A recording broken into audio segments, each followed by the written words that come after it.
Assalamualaikum warahmatullahi wabarakatuh. Terima kasih Yang Mulia Ibu Nurmila, teman-teman media, teman-teman insan pers yang saya hormati. Terima kasih pada malam hari ini kita berjumpa, kita bertemu silaturahmi dalam rilis atau konferensi pers yang kami sampaikan selaku Mahkamah Partai Persatuan Pembangunan, di mana kami mempunyai kepentingan atau mahkamah mempunyai keinginan untuk bisa menjelaskan kepada publik, kepada media, dan kepada siapapun yang selama ini kami melihat adanya framing media yang tidak seimbang, adanya narasi-narasi yang diksi yang negatif, yang itu tentunya merugikan Partai Persatuan Pembangunan. Mencermati perkembangan P3 pasca dilaksanakannya Muktamar 10 tanggal 27 sampai dengan 29 September di Hotel Ventur Ancol, Jakarta, yang telah memilih dan menetapkan secara aklamasi terpilihnya Bapak yang sudah berjalan sesuai dengan mekanisme yang ada, yaitu memenuhi jadwal acara dan tata tertib yang telah disepakati oleh para pemangku.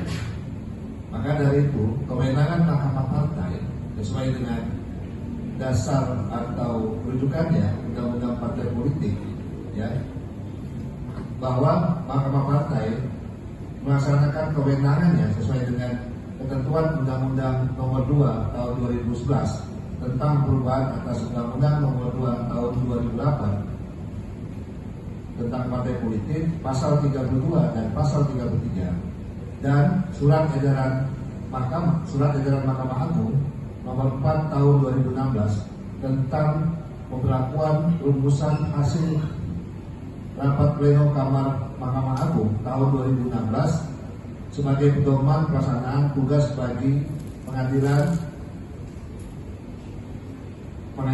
anggaran dasar dan anggaran rumah tangga yang menjadi dasar patokan terhadap adanya persisian partai.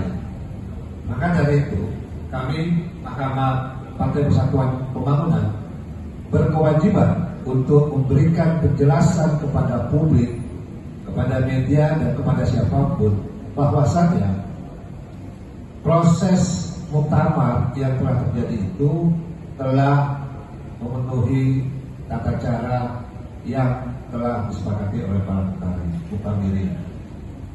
Persidangan pleno 1 sampai dengan persidangan paripurna pleno 8 itu telah disetujui dan disepakati oleh para muktamir.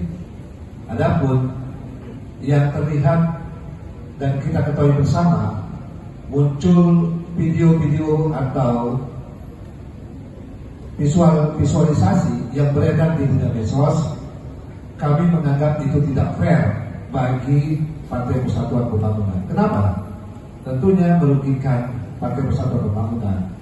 Narasi, diksi, dan apapun namanya itu membuat kami terpojokkan dengan hujatan-hujatan di media sosial.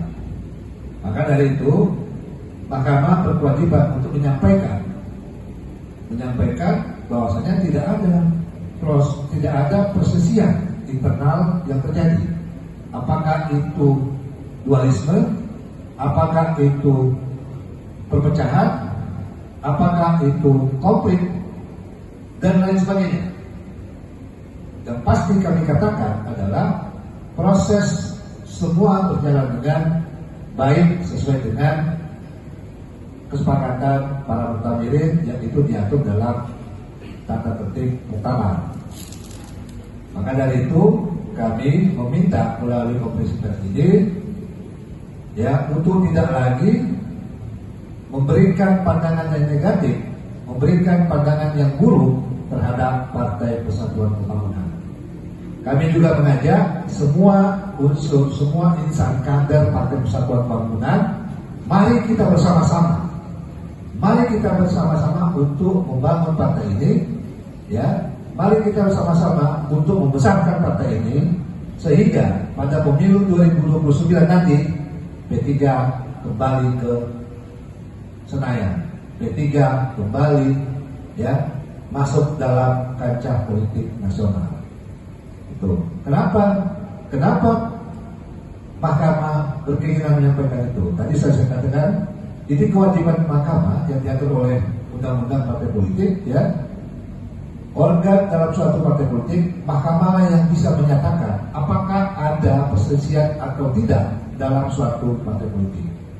Maka dari itu kami berkepentingan, Mahkamah berkepentingan untuk menyampaikan narasi yang baik, untuk menginformasikan kepada media melalui hari ini, ya, agar informasi ini tersebar, agar pemerintahan ini bisa seimbang bagi mereka yang selama ini hanya mendengar durasi 2-3 menit yang muncul di media sosial. Ini kami anggap sangat naif. Ini kami anggap tidak adil bagi Partai Persatuan Pembangunan. Saya rasa itu, ya. Mungkin nanti kita bisa dialog untuk kami bisa menjelaskan lebih rinci. Terima kasih. Silakan.